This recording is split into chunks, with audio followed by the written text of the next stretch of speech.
बोलिए श्री प्राणनाथ प्यारे की जय। बोलिए श्री सद्गुरु महाराज की जय।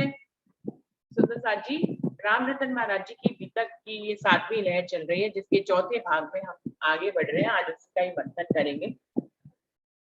वर्षा जी, आपको पहले बुलाना चाहूंगी। आप बताइए आज के प्रसंग में क्या समझ में आया आपको। प्रणाम जी। सभी सुंदर साथ जी के चरणों में प्रेम प्रणाम जी। दीदी, इसमें तो यही समझ में आता है कि महाराज जी जो है ना, किसी से भी चाहे कोई अच्छा व्यवहार करे या बाहरी दिखावा करे, कुछ भी एकदम से वे प्रभावित नहीं होते। जब तक उनका अंतर मन उन्हें गवाही नहीं देगा, तब तक वे किसी को भी गुरु धारण नहीं करेंगे। चाहे किसी का व्यवहार कितना भी मीठा हो या कितना भी तीखा हो, ना वो किसी से डर के उसको गुरु धारण कर रहे हैं, और ना उसके प्रभाव में आके, और ना ही उसके मीठे व्यवहार में आके। तो यही समझ में आता है इससे तो कि भाई सोच समझ गुरु कीजिए रे बाबा, सोच समझ गुरु कीजिए। ये तो सौदा परम अमोलक, निरख परख कर लीजिए। जिसमें हमारा अंतर मन हमें गवाही दे, हमें उसी के चरणों में अपना शीश झुकाना चाहिए। यही समझ आता है। प्रणाम जी।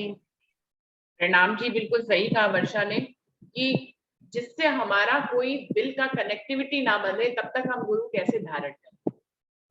ये तो इस बात के लिए बहुत बार इस तरह का टॉपिक आया कि गुरु की दुनिया में इतने लोग बोल रहे हैं, समझा रहे हैं, उनको देखकर कभी कभी कंफ्यूज हो जाते हैं सुंदर साथी, किसको गुरु धारण करें।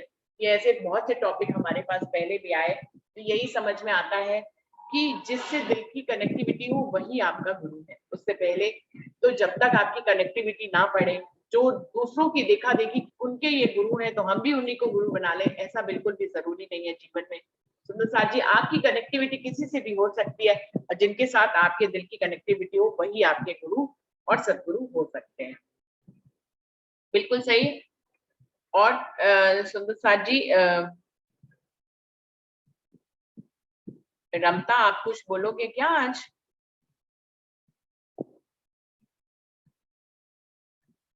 रमता, आप कुछ कहना चाहोगे? आप भी महाराज जी को बहुत महसूस करते हो अपने जीवन में, तो आप कुछ कहना चाहेंगे इस अनुभव के बारे में? मुझे लगता है रमता तक मेरी आवाज नहीं पहुंच रही है। तो संगीता दीदी, हरीश भाई जी, आप बताइए पहले, आप कुछ कहना चाहेंगे?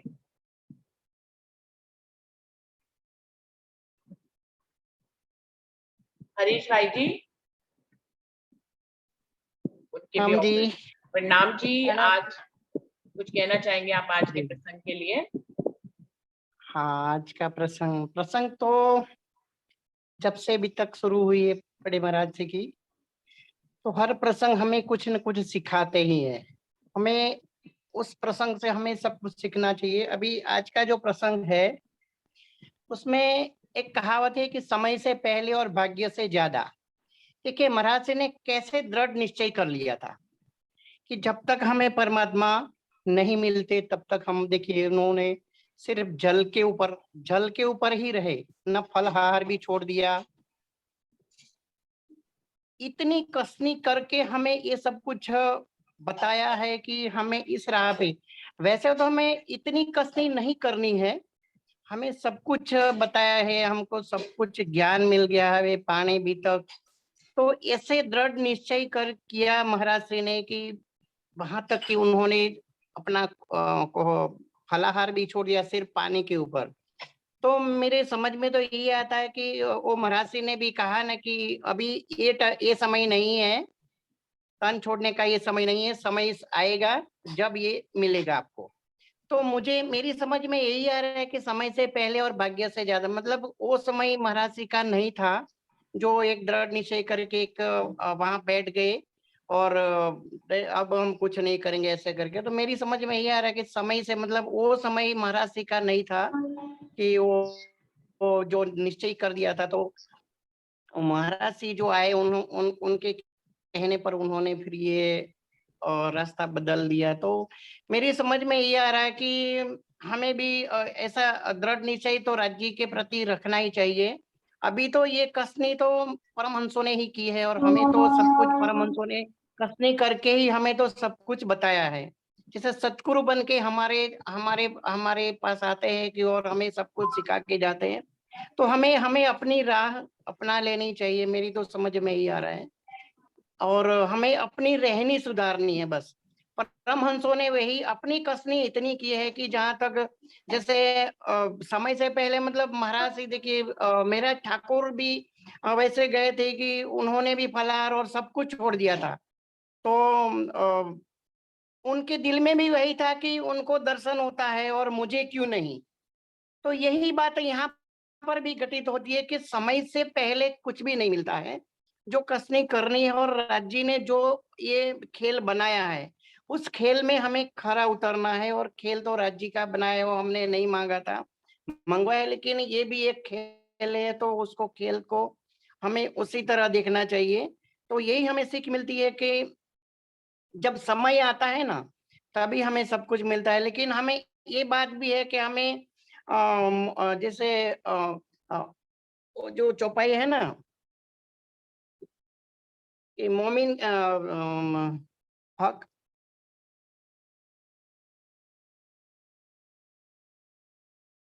आप भाव बताएं तो चौपाई हम लोग भी बता सकते हैं। हरीश भाई जी, भाव क्या कहना चाह रहे हैं? हाँ, नहीं कहते कि हक के ऊपर मुफ्त देते हैं। हुक्म के सिर दोस्त दे के बैठ ना सके मोमिन।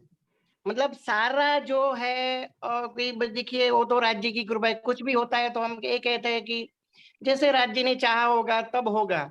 तो ये चीज हमें यहाँ पर ये नहीं करनी। हमें जो अभी तो सब कुछ हमारे पास आ गया है, राज्य सदगुरु अभी तो पल पल हमें राज्य हमें बताते ही रहते हैं। देखिए वाणी के यूट्यूब के माध्यम से सदगुरु मिलते हैं, सबसे हमें यही राज्य आकर के हमें बताए। तो हमें ये दृढ़ निश्चय करके हमें इसी मार्ग पे चलना चाहिए। देखिए यही मेरा तो भाव था दीदी। प्रणाम जी, बाकी सब सुंदर साथ का ही हो। प्रणाम जी, प्रणाम जी। संगीता दीदी आपको प्रणाम। बुलाना चाहूंगी। दीदी प्रणाम जी। प्रणाम जी। दीदी जो हरीश भैया ने बताया वो मैं उसकी चौपाई बता रही हूँ। चलिए, सेम सेम कह दिया होगा। अब तो ठोर खोदते थे जिस पर अपना प्राणांत करे, मरण लालसा जाग उठी इस चोले को बस शांत करें। अर्धरात्रि उपरांत हमारे पास महात्मा एक आया जिसने निज ठठरी की गठरी खुलवाकर कुछ समझाया। वक्त वक्त का करना अच्छा, वक्त वक्त की बातें अच्छी। कभी वक्त शहनाई का है, कभी घोष रण की निर्भीक। नव कलिका के लिए चाहना, असमय में ही पूर्ण विकास। क्या है नहीं अप्राकृतिक, प्राकृत और असंगत, उससे भी ऐसी आश। एक मिनट दीजिए। प्रणाम जी। ज्योत्सना बहन, आप कुछ कहना चाह रहे हैं? हाँ सखी, प्रणाम जी। प्रणाम जी। हाँ, मेरा तो ये भाव है कि हमारे में ऐसी रहनी तो नहीं, इतनी ज्यादा तो हम कर ही नहीं सकते। कभी भी हम भूखे नहीं रह सकते, कभी हम अच्छी तरह से तो कुछ रहने में रह ही नहीं सकते। हम ये सुनते रहते, इतना ज्यादा हमें भाव विभोर हो जाते। हमको ऐसा लगता है कि कितनी ऐसी कठिन कसनी है, पर हमारे में 1% भी हमारे में नहीं आता। हमारे में कुछ अच्छी रहनी आती ही नहीं है। हम मोह माया में इतने अंदर घुस गए हैं कि मोह माया के विचारों हमारे मन पर हावी होते रहते हैं। हम ये करे, यूं करे, या करे, ये सब ही चलता रहता है मन में। मन में कभी ऐसे नहीं हम बैठकर राज्य को प्रेम करते, चितवनी करते। कभी तो हमें ऐसी रहनी में आने के लिए भी प्रयत्न करते, कुछ नहीं करते हम। हमें ये सुनते हैं लेकिन हमारी रहनी क्यों नहीं बनती ऐसी। थोड़ी भी बने तो भी हमें ऐसा लगता है कि नहीं, हम थोड़ी राह पर चलते हैं, क्योंकि हम चितवनी भी करते हैं, सब कुछ तो करते हैं, नहीं करते ऐसा नहीं। लेकिन हमारा भाव इस तरह ऊंचा नहीं बनता। दृढ़ निश्चय कितने महाराज है, और उनमें कितना ऐसा अभी तो सदगुरु मिला ही नहीं है, लेकिन खोज में किसी को सदगुरु भी नहीं आत्मा नहीं मानती तो नहीं बनाते। और किसी की कोई भी ऐसी बात उनको अच्छी नहीं लगती है तो ये प्रेम से ऐसे मना करते हैं। ये सब करते करते वो इतनी कसनी करते हैं, शरीर को पिंजरा बना दिया है, शरीर में कुछ है ही नहीं, इतना कठिन कसने की है, भूख है, प्यास है, कुछ कपड़े भी कोई ऐसे सूद नहीं है, लेकिन इतना ज्यादा उनका दृढ़ निश्चय है कि परमात्मा को पाने के लिए कितना कर रहे हैं, और हम है कि हमको सब कुछ मिला है, फिर भी हम मोह माया में ही रचे पचे रह रहे हैं। हमको ऐसा नहीं आता मन में कि हमें भी कुछ कसनी करनी चाहिए। हम तो एक दिन भी भूखा नहीं रहते, खाने में हमारा जी भटकता रहता है, ऐसे हमारी कसनी है मोह माया में। बस मैं तो आप इतना ही देखिए, कहती हूँ। ये वाली देखिए, ये वाली इस वीकक में ही महाराज जी की ये वाली फोटो दी है, जिसमें उनका शरीर जो है थोड़ा सा बहुत ही निर्बल और दुर्बल सा बना हुआ है। तो उनकी हर तरह की तस्वीरें हैं। साधु जीवन का प्रारंभ जब उन्होंने किया तब उनका ऐसा ऐसा फोटो दिख रहा है कि मतलब शरीर कितना निर्बल हो चुका था ना खा खा के। तो ज्योत्सना बहन, जैसे महाराज जी इंतजार कर रहे हैं धनी के हुक्म का, आप भी और हम भी सब इंतजार करेंगे धनी के हुक्म का, कब वो हमारे अंदर हमारी चितवानी में प्रेम शामिल करेंगे, कब वो है प्रेम जो है, प्रेम किसी भी क्रिया से पाया नहीं जा सकता। प्रेम जो है वो उत्पन्न होता है, अंदर से स्वतः उत्पन्न होता है। पहले तो हमारी रहनी अच्छी बनानी चाहिए, इतना तो करना चाहिए। तो ऐसी ऐसी अभिलाषा आपकी है तो धनी इसको भी पूरा करेंगे, कुछ ना कुछ जरूर ऐसा करेंगे। मार्गदर्शक तो वही है ना, वही कोई मार्गदर्शक तो देंगे। प्रणाम बस हमें जी एक पाँव आगे चलना है बस, बाकी तो 10 कदम राज जी आगे आने वाले ही है बस। हमें बस चाहना भी तो यही उत्पन्न कराने वाले वही है ना, उन्होंने आपके अंदर बिल्कुल चाहना बिल्कुल उत्पन्न कराई है तो पूरी भी करेंगे। हाँ बिल्कुल बिल्कुल बिल्कुल। चंदन दीदी आप आ जाइए।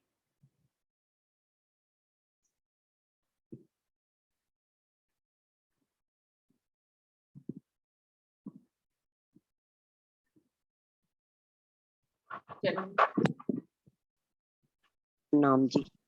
प्रणाम जी। प्रणाम जी। प्रणाम जी।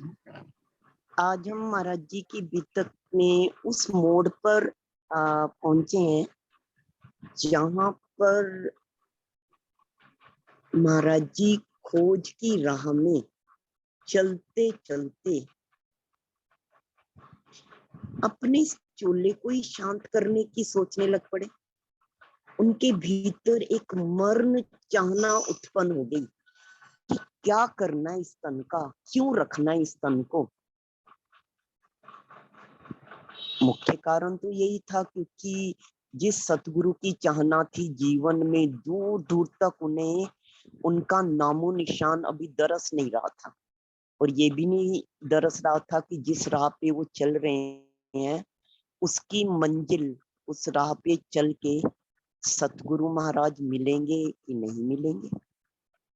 तो मरण चाहना, महाराज जी की मरण चाहना और हम लोगों की मरण चाहना में तो बहुत ही फर्क। दुनिया में भी शायद ही कोई ऐसा व्यक्ति हो जो जीवन में कभी ना कभी मरने की ना सोचे, लेकिन हमारी मरण चाहना होती है हमारी इच्छाओं की अपूर्ति के कारण। माया में जब हमारे मन मर्जी माफिक माया का खेल नहीं हो तो हम मरने की सोचते हैं, हमारी तृप्ति ना हो तो हम मरने की सोचते हैं, हमारी मन मर्जी ना हो हम मरने की सोचते हैं, हमारी इच्छाओं का हमारे हिसाब से अगर उनका पूर्ण ना हो रही हो तो हम मरने की सोचते हैं। यहाँ पर हमारे सामने एक ऐसा लागी वाला है जिसके मन में भी मरने का उठा, भीतर में संकल्प हुआ इस देह को शांत कर दिया जाए। खा पी तो रही नहीं थे, देह शांत होने में तो ज्यादा समय लगना भी नहीं था। अगर लगातार और महीना 15 दिन 20 दिन नहीं खाते तो धीरे धीरे प्राकृतिक रूप से भी देह धीरे धीरे शिथिल होनी शुरू हो जाती है और ज्यादा। लेकिन भेद क्या है, यहाँ पे गुरु ना मिलने के कारण, मन की वासनाओं तृष्णाओं अपूर्ति के कारण नहीं, ऐसी लगन कि अगर जीवन में सतगुरु नहीं तो इस जीवन का क्या करना। तो महाराज जी कितनी ही बुरी तरह हमें आईना दिखा रहे। हम कहते हैं हम सब कुछ करें, हमें प्राप्ति नहीं। कैसे प्राप्ति हो जाएगी? प्राप्ति तो लगन वाले को होना। लगन से रहनी कुदरती बने, रहनी बनानी नहीं पड़ती है, कुदरती ही बने। अगर अंदर लगन है तो सब कुछ कुदरती ही हो। अब महाराज जी ने भी खोज करी जीवन में, हमने देखा महाराज जी के साथ हम भी यात्रा कर रहे हैं। सारी जगन्नाथपुरी तक की यात्रा करी, जगन्नाथपुरी तक के आगे से यात्रा करी, पर इस खोज में महाराज जी को गुरुमुखी भी ना मिले। गुरु तो दूर की बात, सतगुरु तो दूर की बात, गुरुमुखी भी ना मिले। मिले कौन? कैसे लोग मिले? भक्तों के रूप में, सन्यासियों के रूप में, महात्माओं के रूप में। मनमुखी तो मिले, सारे मनमुखी तो थे, मन के किसी ना किसी रंग में अटके ही तो हुए थे। ऐसे लोगों की संग सोबत में ना तो कोई शांति थी, ना ही आनंद था। अब अगर देखा जाए तो गुरु की दो रूपों, सतगुरु के, सतगुरु और गुरु अभी एक ही उसमें समझो। सतगुरु के दो रूपों, एक तो रूप हो सूक्ष्म और एक हो स्थूल साकार। अब जो सूक्ष्म रूप में भी सतगुरु हमें मार्गदर्शन दे रहा हो, सतगुरु की लीला क्यों अनंत, खुदा की लीला को अनंत अथाह अभेद कहा गया। कोई इसका पार ही नहीं पा सकता। क्यों पार नहीं पा सकते? क्यों हम उसकी लीला से अनभिज्ञ रहते हैं? क्योंकि उस लीला को हमारी अंतर आत्मा, जागृत अंतर आत्मा तो लीला को समझ सकती है, पर अभी जाहिरी बाहरी रूप से हमारे जीवन में कहते हैं बाल से बुढ़ापे लग मेरे सिर पर खड़े सुभान। तो जब वो बाल से बुढ़ापे लग हमें अलग अलग जीवन के मोड़ों में जब भी हमें उसकी दिशा निर्देश की जरूरत हो, वो स्वयं प्रकट हो जाता है अलग अलग रूपों में, अलग अलग जीवन के पड़ावों पे। तो क्या हम उसे पहचान लेते? अब महाराज जी के जीवन में भी ऐसा मोड़ आ गया है कि हमने कितने ही मोड़ देखे। पहले के अगर मोड़ देखें तो वही हक सुबान, वही पूर्ण परमात्मा, वही सच्चिदानंद स्वरूप अलग अलग रूपों में, आंशिक रूपों में थोड़ी थोड़ी देर के लिए सुझाव देता रहा, मार्ग निर्देशन करता रहा। शुरुआत हमने कहाँ देखी? हमने बनारस के विद्या मंदिर के सामने देखी। एकदम ही अचानक एक महात्मा आए, एकदम ही अचानक वहीं प्रकट हुए और एक तरफा होने का सुझाव देके पारलौकिक विद्या ग्रहण करने की समझ जागृत करके अदृश्य हो गए। फिर हमने क्या देखा? फिर हमने ये भी देखा कि वो कैसे प्रकट हुआ। अचानक रात में प्रकट हो गया। ये तो अपनी गठरी में, गठरी तो बने बैठे थे, जब अचानक प्रकट होके ये सुझाव दिया, जबकि बालाजी जाओ, बालाजी दर्शन करने का आदेश दिया। और उसी दिन, उसी रात, जबकि शिव महाराज ने दर्शन देके वहीं ठहरने का, वहीं रुकने का आदेश दिया था। लेकिन अब क्या हुआ? अब फिर देखो, फिर दिशा निर्देश करने के लिए सूक्ष्म गुरु के जिसकी तलाश है वो संग संग ही चल रहा है, लेकिन अभी अंदर से ऐसी गवाही नहीं है कि जिसकी खोज है वो दूरी कहाँ है। वो तो दूर है ही नहीं, वो तो अंग संग है। पर अभी ऐसी स्थिति अंदर की नहीं बनी, ऐसी परिपक्वता नहीं आई कि उसे अपने भीतर जब जब वो प्रकट हो रहा तब भी उसके उस आंशिक रूप के, उस सूक्ष्म सतगुरु का संग और सानिध्य को समझ पाए। अब प्रकट हो गए ये सुझाव देने। क्या सुझाव देने? ये तो अपना विश्राम काल में, चाहे अपनी गठरी में, अपनी ठठरी में, ठठरी क्या है, जो अंदर संकल्प विकल्प उठ रहे थे, निज ठठरी में अपनी गठरी को बांध बैठे थे और उस गठरी को खुलवाया। अब ऐसी कितनी अजब गजब सी बात है कि रात्रि को, मध्य रात्रि काल को एक अपने घुटनों में सर दे, दोनों बाजुओं को लपेट एक गठरी की तरह अपने ही संकल्प विकल्प में जुटा हुआ है। और बाहर से अचानक एक महात्मा गठरी को हिलाता है, उठाता है, जागृत करता है, सचेत करता है और फिर सुझाव देता है। उन महात्माओं को कैसे पता कि इन्होंने क्या संकल्प लिया? उन महात्माओं को कैसे पता, महात्मा जी को, कि इन्होंने चोला शांत करने का, मरने का, यही प्राण अंत करने का संकल्प ले लिया? कौन है वो महात्मा? कौन है वो? स्वयं के अलावा कौन है वो? निज के अलावा कौन है वो? अपने के अलावा है ही कौन? आके सुझाव दे रहे। क्या सुझाव? भाई उठा के प्यार से समझा के, भाई आपने गलत समय पर गलत संकल्प ले लिया। फिर उन्हें विस्तार से समझा रहे जीवन दर्शन कैसे, शोभा कैसे है जीवन की। पहले ब्रह्मचर्य हो, फिर ग्रस्त हो, फिर वानप्रस्थ हो, फिर संन्यास हो। जैसे हर काम उचित समय पर ही शोभायमान हो, ऐसे ही समय से पहले लिया गया संकल्प उचित ना हो। हर कार्य, प्रकृति को भी अगर देखें तो प्रकृति में भी हम क्या देखते हैं? प्रकृति भी समय से पहले, प्रकृति भी अपनी रचना को परिपक्व ना करे। तो महात्मा जी का ऐसा सुझाव, क्या सुझाव?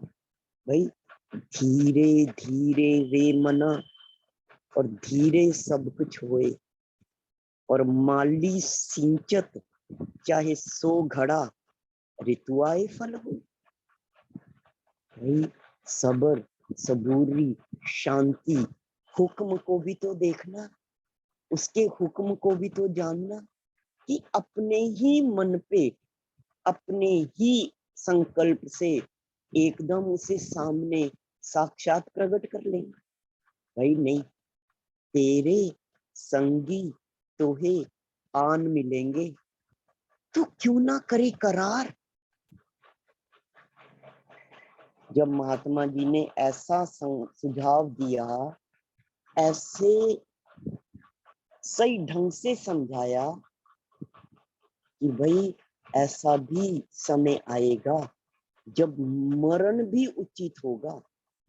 जीते जी मरण तो है ही है इस रास्ते में, पर वो पल भी हर कार्य उचित समय पर शोभा।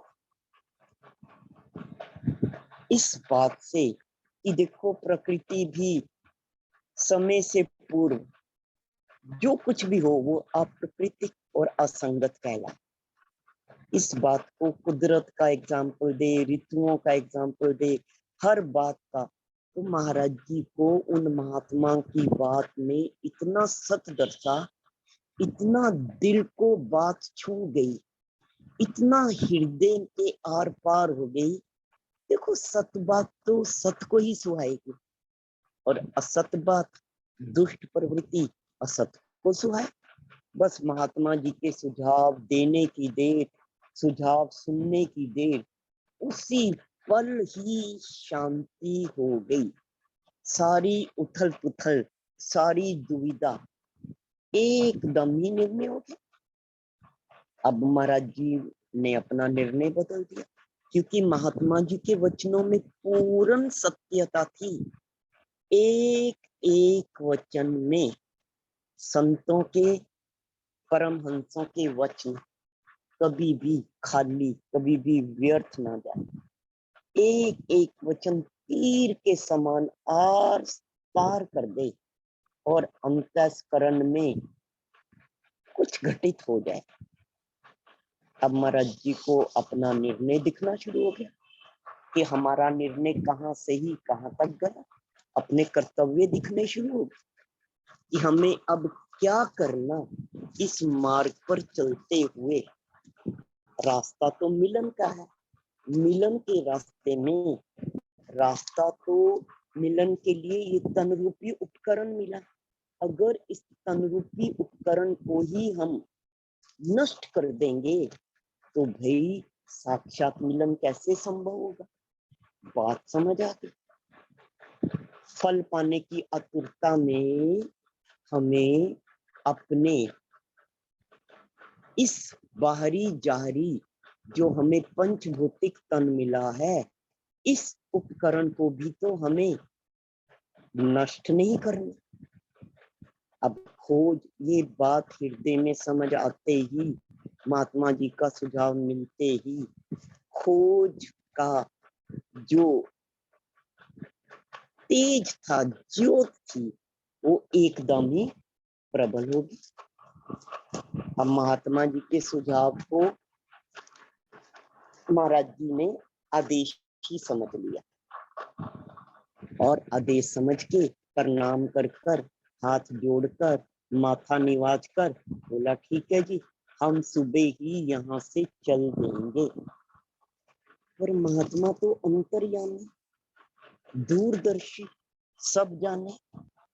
महात्मा जी ने तुरंत आग्रह रूपी आदेश दिया, नहीं भाई, सुबह तक की भी इंतजार नहीं करनी, यहाँ नहीं ठहरना। अभी इसी पल अगर आपको रात्रि काल में यात्रा में कोई भय नहीं है, पैदल यात्रा में, तो आप इसी समय इसी पल यहाँ से प्रस्थान कर दो। और ये महात्मा जी ने कहा भी हमारी सम्मति में तो हम यही आपको सुझाव देना चाहिए। तो महाराज जी ने भी सोचा, जब महात्मा जी कह रहे हैं जरूर कोई कारज कारण होगा। इस कारज कारण का तो हमें बाद में अगले थोड़े उसमें पता चलता है, लेकिन महाराज जी ने महात्मा जी को बोला कि ठीक है, हमें तो कोई हिचक, कोई डर, कोई भी भय, कोई भी भ्रम किसी तरह का नहीं है रात्रि काल में विचरण करने का। तो उसी पल महाराज जी उठ के प्रणाम करके उनका आशीर्वाद लेके वापस बालाजी लौट आए। महात्मा महाराज जी के लिए क्या दिन और क्या रात।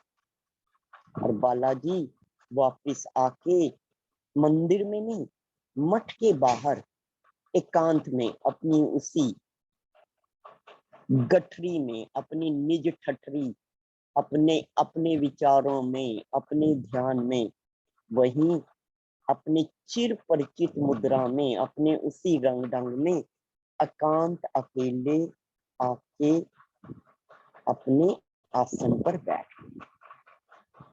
अब दुनिया से भी तो दूर थे, घुटनों में मुंह छिपाते रहे। ये वही मंगलवार की रात्रि थी जिस रात्रि के बारे में पीछे हमने जो सन्यासी से उनकी झड़प देखी थी, उस सन्यासी ने चुनौती दी थी कि भाई हम तुम्हें मंगलवार को देख लेंगे। मंगलवार का ही दावा भरा था।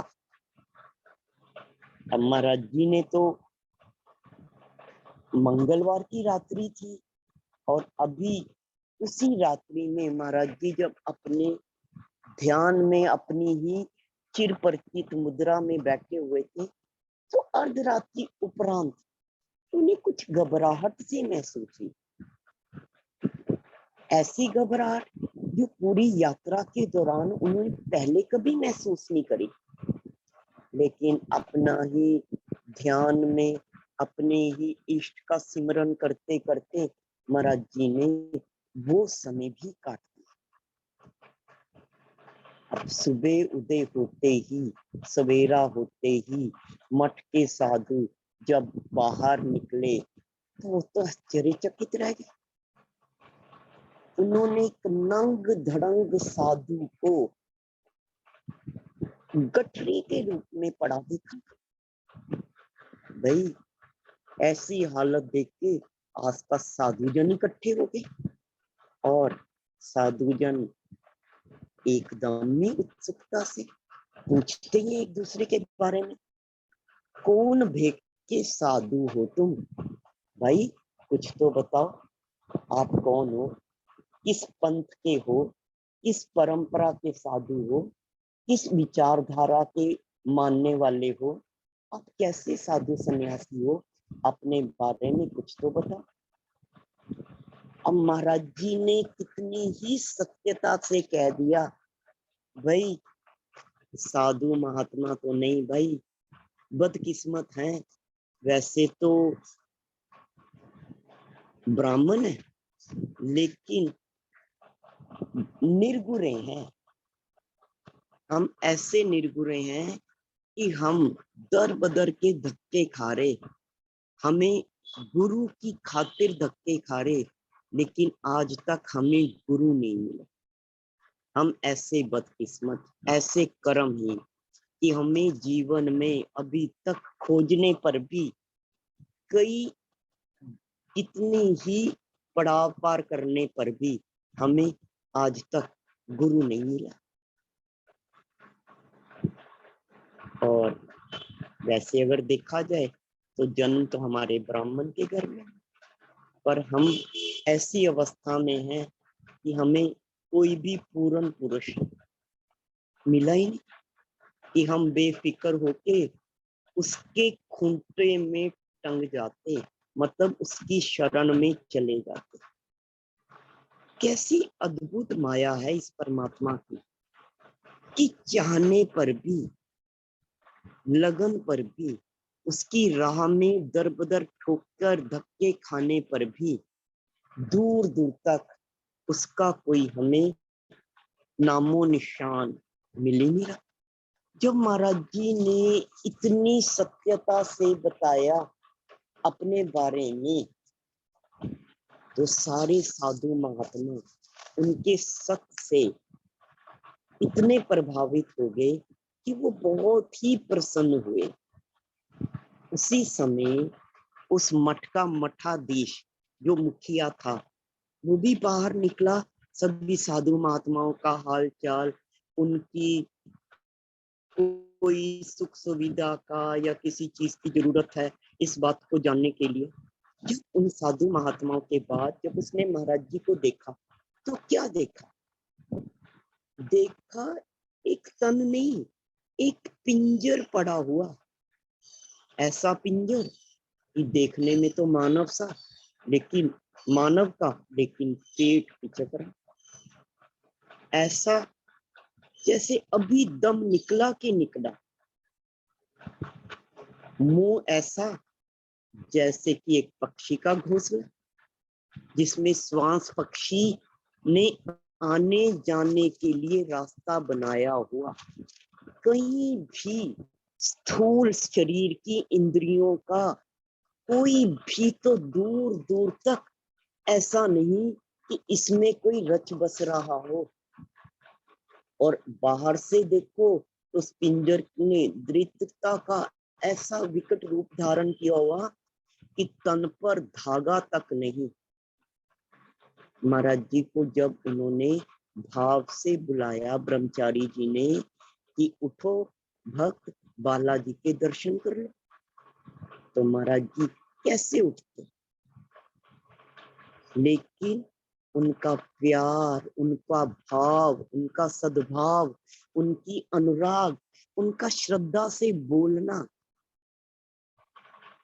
प्यार से पुकारना, तो महाराज जी एक कठपुतली की भांति उस मठाधीश के पीछे पीछे मठ के अंदर, मंदिर के अंदर चल दिए। अब भीतर जाते ही मठाधीश ने उनको प्यार से थपथपाया, आशीर्वाद देते हुए कहा, भाई ऐ भक्त, क्यों इधर उधर व्यर्थ ही धक्के खा रहे, अब आप यही ठहर जाओ, आपको हर प्रकार की सुख सुविधा प्राप्त करवा दी जाएगी। जो कुछ भी आप चाहो, आहार में जिस तरह की भी इच्छा हो, फलाहार की जिस तरह का भी आप चाहो, सब प्रबंध आपकी खातिर आगे से आगे ही हो जाएगा। देखो भक्त, हमने आज तक कोई भी शिष्य नहीं किया, हमारा कोई शिष्य नहीं है, और तुम भी गुरु की खोज में। अगर तुम हमारे शिष्य बनना स्वीकार कर लो तो भाई क्या ही उत्तम। अब महाराज जी की रहनी देखो, शिव महाराज दर्शन देके कह रहे हैं हमें ही गुरु धारण कर लो। बालाजी जैसे इतने ऊंचे पवित्र स्थान के मठाधीश कह रहे हैं स्वयं खुद कि भाई हमें ही अपना गुरु धारण कर लो। लेकिन महाराज जी के अंदर कुछ तो ऐसा था जिसे गुरु की, सतगुरु की पहचान परख थी, और महाराज जी ने बड़े प्यार से, बड़े भाव से उन्होंने कहा कि महाराज, आज आपने जो हमें भाव दिया, जो सद्भावना, जो प्रेम, जो आपके उद्गार हैं, इसे मैं ताउम्र नहीं भूल सकता, और मैं सारी उम्र आपका ऋणी रहूंगा।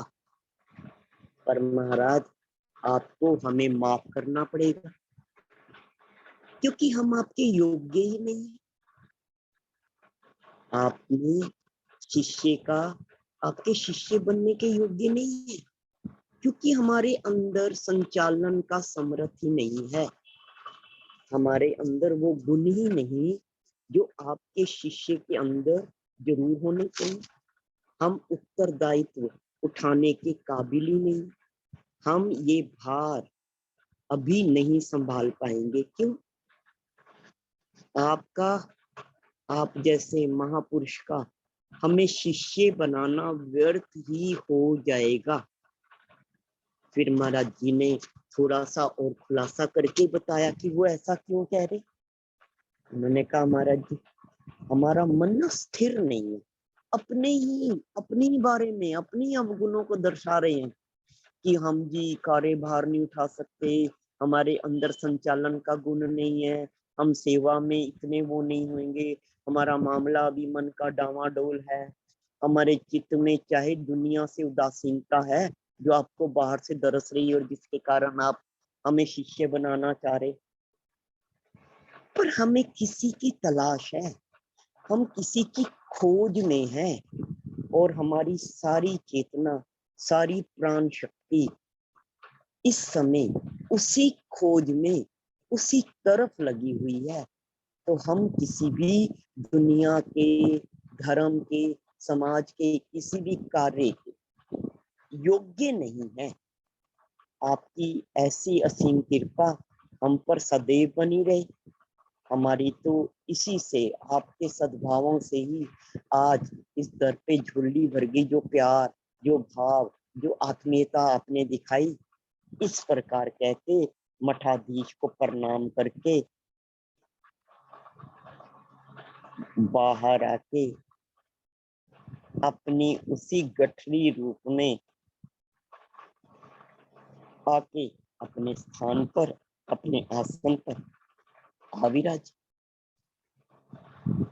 अब महात्मा जी का आदेश तो शिरोधारी था, उनके भीतर उसी पे मनन विचार कर रहे थे। इधर मठाधीश ने